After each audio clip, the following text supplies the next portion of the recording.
안녕하십니까. 한국 디지털 사진가협회 경주지의 금병철입니다. 2021년도 11월달 경주지의 온라인 교육을 시작하겠습니다. 이번 달은 다이내믹 렌즈와 보정 레이어 사용하기입니다. 다이내믹 렌즈는 이미지 센서에 의해 기록되는 가장 밝은 곳에서 어두운 곳까지 표현할 수 있는 정도를 말하며 노출 간용도 또는 콘트라스트 렌즈라고도 부르기도 합니다.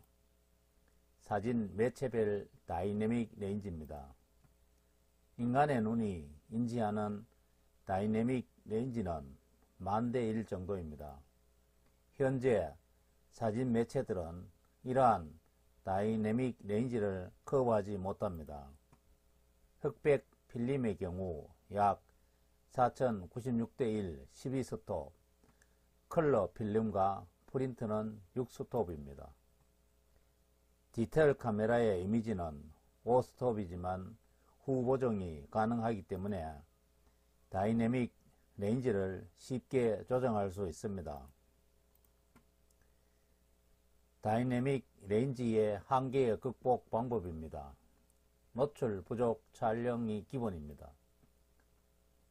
카메라의 노출계는 중간 톤의 18% 그레이를 기준으로 모든 장면을 측정합니다. 때문에 매우 밝은 곳은 결국 질감이 전혀 없는 순백색이 되어버립니다. 이런 경우 포토샵에서 보정을 할 때 어둡게 조정하여 처리하지만 디테일까지는 만들지 못합니다. 하이라이트를 중시하는 촬영 방법의 기본은 노출 부족으로 촬영을 합니다. 디지털 카메라의 속성상 5스톱밖에 캡처할 수 없기 때문에 마이너스 노출을 보정하여 하이라이트가 날아가는 것을 방지하는 것입니다. 위의 사진은 노출 보정 없이 촬영한 수련의 하이라이트는 순백색으로 디테일이 없습니다. 오른쪽 사진은 노출 부족으로 촬영하여 하이라이트가 살아 있습니다. 다이내믹 렌즈는 카메라의 종류에 따라서도 차이가 있습니다. 대낮에 흰 웨딩 드레스를 입은 신부의 사진을 촬영할 때 렌즈가 좁은 카메라의 경우 흰색 드레스의 디테일은 순백색으로 되기 쉽습니다. 반면에 렌즈가 넓은 카메라는 웨딩 드레스의 밝은 부분을 질감까지 선명하게 표현해주고 검은 머리카락의 디테일도 상세하게 표현합니다. 렌즈가 크면 밝은 하이라이트 부분과 어두운 섀도우 부분의 디테일도 표현할 수 있습니다. 하지만 아무리 카메라 기능이 좋다 하더라도 심한 콘트라스트 차이를 100% 완벽하게 극복하지는 못합니다. 일반적으로는 촬영 단시부터 1스톱에서 2분의 1 노출 부족으로 해두는 것이 좋습니다. 이렇게 함으로써 하이라이트 디테일이 살아있는 전체적인 톤 정보를 보유할 수 있습니다. 나중에 포토샵에서 밝은 이미지를 어둡게 하는 것보다 어두운 이미지를 밝게 하는 것이 더 쉽습니다. 좌측 사진은 노출이 강하여 구름과 일부 물결의 파장 형태와 색감이 약합니다.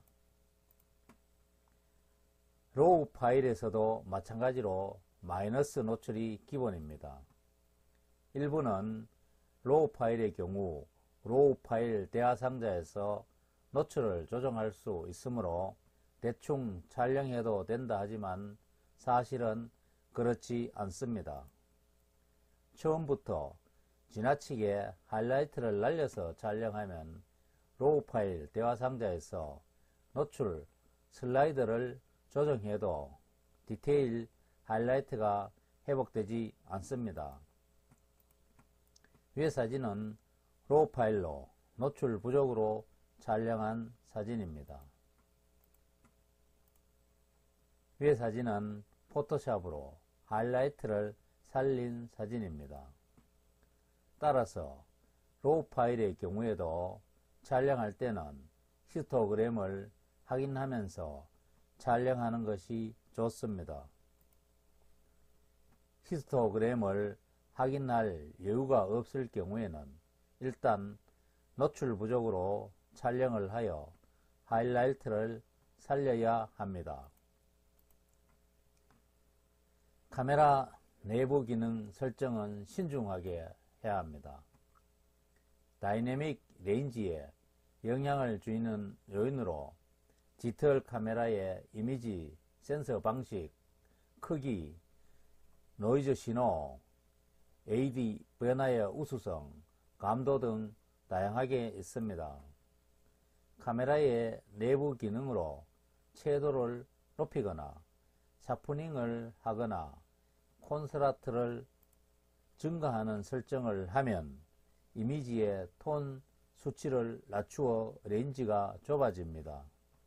즉, 아주 좋은 카메라를 사용하더라도 풍경 모드를 사용하려면 차라리 저가의 카메라를 사용하고 포토샵에서 보정을 하는 것이 나을 것이라고 생각합니다. 다이내믹 레인지의 한계 확장 방법입니다. 풍경 사진을 촬영할 경우 대부분 콘트라스트 레인지가 커서 한 번의 노출만으로 좋은 사진을 얻기 힘듭니다. 한 장만 촬영해야 한다면 가장 중요한 톤 영역 한 곳만 골라야 하는데 일반적으로 하이라이트가 날아가지 않도록 선택해야 합니다. 이것은 결국 섀도우 영역은 어느 정도 포기한다는 의미이기도 합니다. 디테일 사진에서는 이러한 문제를 해결할 수가 있습니다. 한 장면을 동일한 구도로 하여 노출이 다르게 설정하여 두 장을 촬영한 후 나중에 합성하는 것입니다. 삼각대를 이용하여 한 장은 하이라이트에 또 한 장은 섀도우와 중간 톤의 기준을 두어 촬영을 합니다. 하늘에 노출을 맞춘 사진입니다. 호수에 노출을 맞춘 사진입니다. 노출이 좋은 부분으로 두 장을 합성한 사진입니다. 피사계 심도 확장 방법입니다. 다이내믹 레인지를 확장하기 위하여 서로 다른 노출의 사진을 두 장 합성하여 피사계 심도를 확장할 수 있습니다.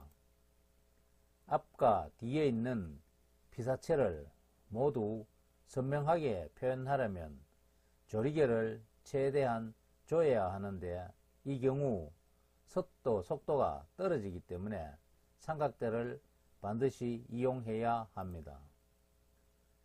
삼각대를 이용할 수 없을 경우 동일한 구도에서 한 장은 전경에 또 한 장은 배경에 초점을 맞추어 두 장의 사진을 촬영한 후 합성을 합니다.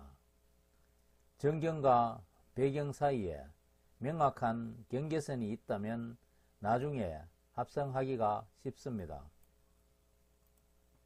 위의 사진은 배경과 전경 각각 다른 영역에 초점을 맞춘 두 장의 사진입니다. 명확한 경계선이 없다면 각각의 거리에 따라 초점을 맞춘 사진을 3장 내지 4장 정도 더 촬영을 합니다.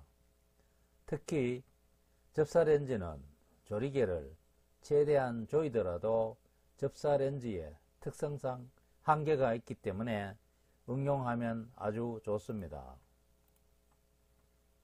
이미지의 피사계 심도를 증가시켜 완성한 최종 합성 사진입니다. 다음은 보정 레이어 사용하기에 대하여 알아보겠습니다. 첫 번째로 보정 레이어 적용하기입니다. 파일에서 사진을 한 장 불러옵니다.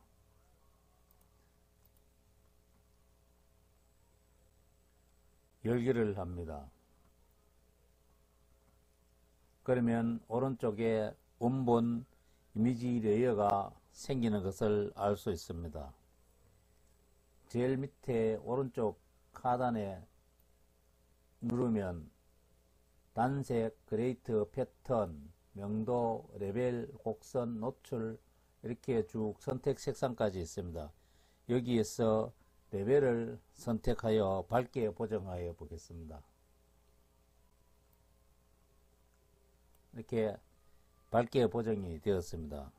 다음은 색도, 채도를 조정 레이어를 클릭하여 색조, 채도를 조정해 보겠습니다.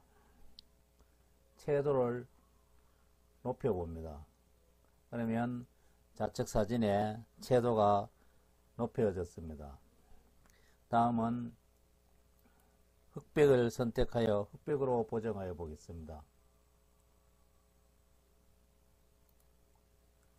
그러면 사진이 흑백으로 변환이 되었습니다. 여기서 적당하게 조정을 하면 되겠습니다. 다음은 보정 레이어로 원본 이미지를 보존하면서 보정하기를 해 보겠습니다. 다시 사진을 한 장 불러옵니다.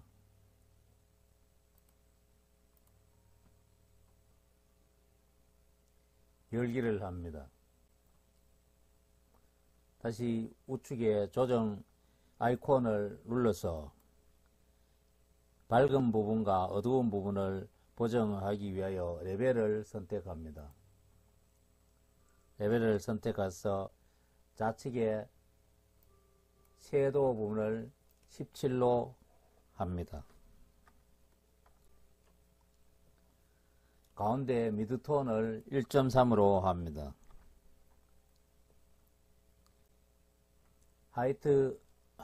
하이라이트 톤을 195 정도로 합니다. 이렇게 하면 좌측 원본 사진이 밝게 보정되었습니다. 다음은 하늘을 좀 더 파랗게 표현하기 위하여 조정 패턴에서 패널에서 색상 균형을 선택합니다. 여기에서 제일 밑에 파란색 쪽으로 우측으로 이동합니다. 그러면 하늘이 파랗게 됩니다. 65까지 이동해 보겠습니다. 전체적으로 하늘만 더욱 파랗게 만들었습니다. 보정 레이어를 이용하면 적용한 보정 기능을 수정할 수도 있습니다. 레벨에 다시 선택을 하고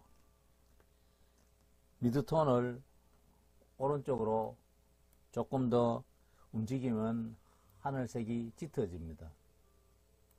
이렇게 하면 하늘색이 짙어집니다.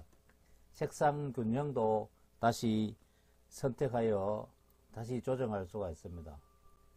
이렇게 하면 노랑 쪽으로 하면 옅어지고 파랑 쪽으로 하면 짙어집니다. 이것이 보정 레이어, 원본 이미지를 보존하면서 보정하기에 대한 것이 되겠습니다.